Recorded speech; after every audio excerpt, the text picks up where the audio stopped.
Hello friends, welcome to daily trends. आज हम बात करने वाले हैं बैक्टीरियल इन्फेक्शन बनाम वायरल इन्फेक्शन के बारे में।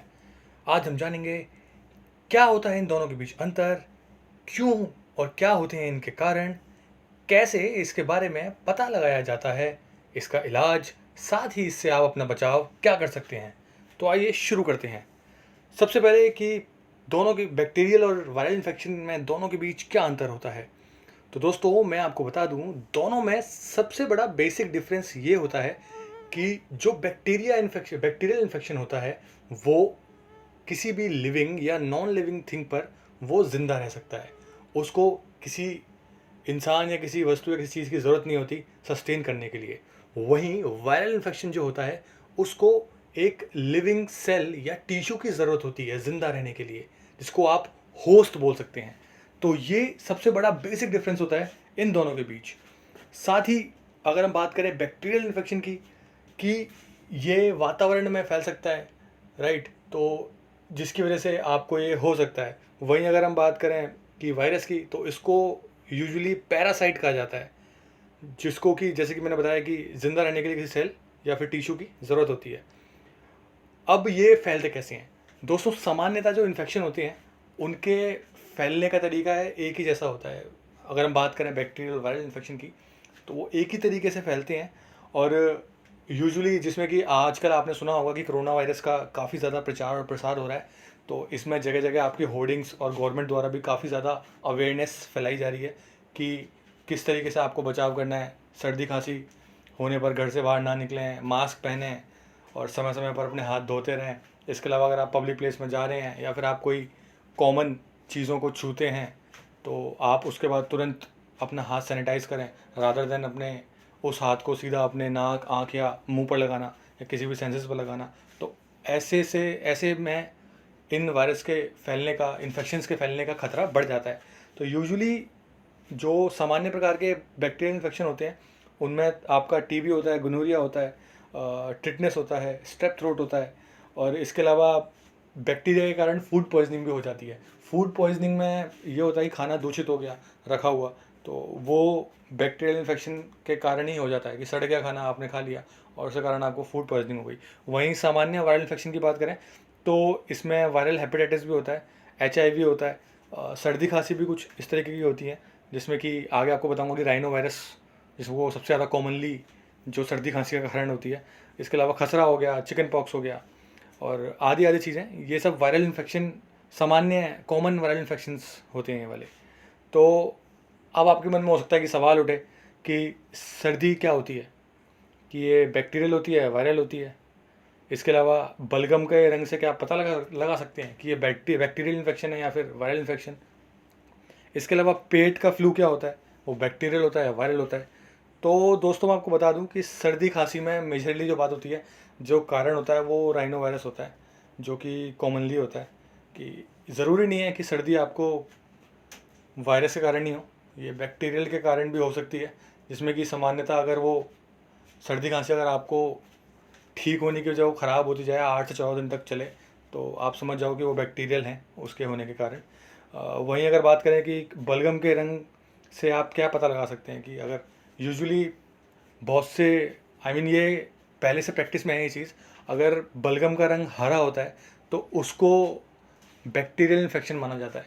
जबकि कभी भी ये चीज़ इवेल्युएट इस तरीके से नहीं की जानी चाहिए कि आप बलगम का रंग देख के आप बताएं कि ये बैक्टीरियल है कि वायरल है। तो यूजुअली ऐसा होता आ रहा है पहले से, और ऐसा किया भी जाता है। तो बैक्टीरियल इन्फेक्शन माना जाता है और ये एलर्जी के कारण होता है।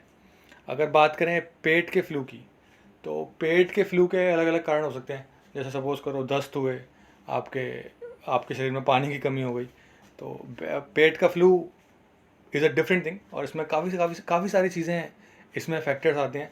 तो वो डिपेंड करता है कि अगर फूड पॉइजनिंग की वजह से हुआ है आपको ये, तो वो तो बैक्टीरियल ही हो गया कि सड़ा हुआ खाना आपने खा लिया या फिर दूषित खाना खा लिया, तो वो चीज़ होती है बैक्टीरियल इन्फेक्शन के कारण पेट का फ्लू होना। वहीं अगर आप संपर्क में आ जाते हैं किसी के बॉडीली फ्लूइड्स के या फिर किसी चीज़ के, तो उसकी वजह से आपका जो इन्फेक्शन होता है वो वायरल होता है। तो ये होता है दोनों के बीच डिफरेंस। अब इसका इलाज क्या होता है? तो अगर इलाज की बात करें तो मैं आपको ये शॉर्ट में समझाऊंगा, ज़्यादा डिटेल में जाने के लिए आपको मैं एक डिस्क्रिप्शन बॉक्स में एक लिंक प्रोवाइड कर दूंगा, जिस पे कि सीधा आप आर्टिकल ओपन करके आप वहाँ जाके पढ़ सकते हैं। तो बैक्टीरियल इन्फेक्शन के लिए यूजुअली एंटीबायोटिक्स डॉक्टर द्वारा प्रिस्क्राइब की जाती हैं, जिसमें कि डिफरेंट आपकी कंडीशन के अकॉर्डिंग आपको डिफरेंट डेज का कोर्स डॉक्टर लिख सकते हैं। ऐसे ही वायरल इन्फेक्शन की बात करें तो इसके लिए कोई दवा नहीं होती। वायरल इन्फेक्शन के कारण जो भी आपको कंडीशन होती है उसका इलाज करने के लिए कोई दवा नहीं बनी है। डॉक्टर आपके लक्षण देखते हैं कि सपोज़ करो आपको यूजुअली सर्दी खांसी हो गई या बुखार हो गया, तो इस तरह के वायरल इन्फेक्शन आपको हो गए, तो उसमें डॉक्टर ये करते हैं कि डॉक्टर आपके लक्षणों का इलाज करते हैं।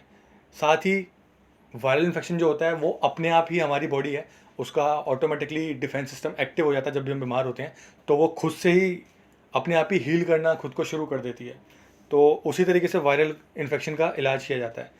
अब आते हैं अंत में कि इन्फेक्शन का बचाव आप कैसे करेंगे। तो इसके लिए नॉर्मल सी चीज़ है कि अगर आप बीमार हैं तो आप बाहर ना जाएं।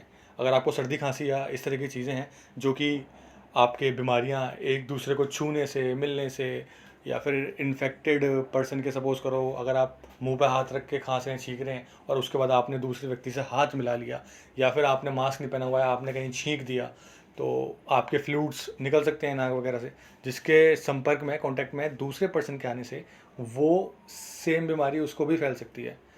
तो इसके अलावा सेकंड फैक्टर होता है कि आप ठीक से पका हुआ भोजन खाएं। अब यूजुअली होता क्या है कि बहुत से लोग जो नॉन वेजिटेरियन होते हैं, जो मांसाहार का सेवन करते हैं, वो ठीक से पका हुआ अगर नॉन वेज ना खाएं तो उनको बहुत सारी परेशानियां हो सकती हैं, उनको इन्फेक्शन आ सकते हैं, राइट। तो उसके लिए एक पर्टिकुलरली डेडिकेटेड होता है कि आप इतने डिग्री तक भोजन को पकाएं कि अगर आप मांस वगैरह खा रहे हैं। वैसे ही अगर सब्जियों की बात करें, सब्जियों की और फलों की, तो आपको पता नहीं होता कि मार्केट में किस तरीके से कितने हाथ लगकर कौन सब्जी आ रही है। तो जब भी सब्जी आए तो उसको ठीक से आप पहले धो लें अच्छे से, साथ ही धोने के बाद तभी उसको पकाकर ढंग से खाएं, तभी आप रिस्क फ्री रहेंगे। सुरक्षित सेफ सेक्स बहुत ज़रूरी होता है ड्यूरिंग दीज टाइम्स, क्योंकि इसके दौरान आपके बॉडीली फ्लूइड्स जो होते हैं उनके एक्सचेंज होने का खतरा बहुत रहता है, और जिसके कारण कि बहुत सारी रोग हो सकते हैं आपको, इवन एसटीडीज़ भी हो सकती हैं जिनको यौन संचारित रोग कहा जाता है। इसके अलावा मच्छर आदि के काटने से ना आपको बचना चाहिए, क्योंकि मच्छर जो होते हैं ये यूजुअली एक से दूसरी जगह ये कैरियर होते हैं। बहुत बार क्या होता है कि किसी इन्फेक्टेड बंदे को कोई मच्छर खाए, बहुत सारे लोग ऐसे भी होते हैं कि खाया और वो दूसरे व्यक्ति को अगर उसने काट लिया तो वो वहाँ से भी ट्रांसमिट कर सकता है। साथ ही आपने देखा होगा कि मक्खियाँ बहुत सारे खाने में बैठ जाती हैं, मक्खी मच्छर, तो वो खाना भी ख़राब हो जाता है, जिसकी वजह से लोगों को एकदम से बीमारियाँ पकड़ लेती हैं, या फिर उनको दस्त लग जाते हैं या उल्टियाँ हो जाती हैं। तो इस तरह की चीज़ें भी हो सकती हैं। अब बात करें टीकाकरण की, तो टीकाकरण यस, आजकल बचपन से ही एक डेडिकेटेड टाइम होता है बच्चों को कि इतनी एज तक उनको सारे टीके लगभग लग जाते हैं, जो भी कॉमन बीमारियाँ हैं जिनके बारे में यूजुअली आपको आफ्टर चाइल्ड बर्थ हॉस्पिटल में बता दिया जाता है कि इन चीज़ों का टीकाकरण है, और वो उसी के अकॉर्डिंग उन्हीं ड्यूरेशंस पे आपके बच्चे को दे दिया जाता है। तो टीकाकरण में आपका इन्फ्लुएंजा का हो गया, आपका चिकन पॉक्स का हो गया, ऐसे ही इसी तरीके से काफ़ी सारे टीके मार्केट में, वैक्सीनेशंस अवेलेबल हैं जिनको आप यूज़ कर सकते हैं।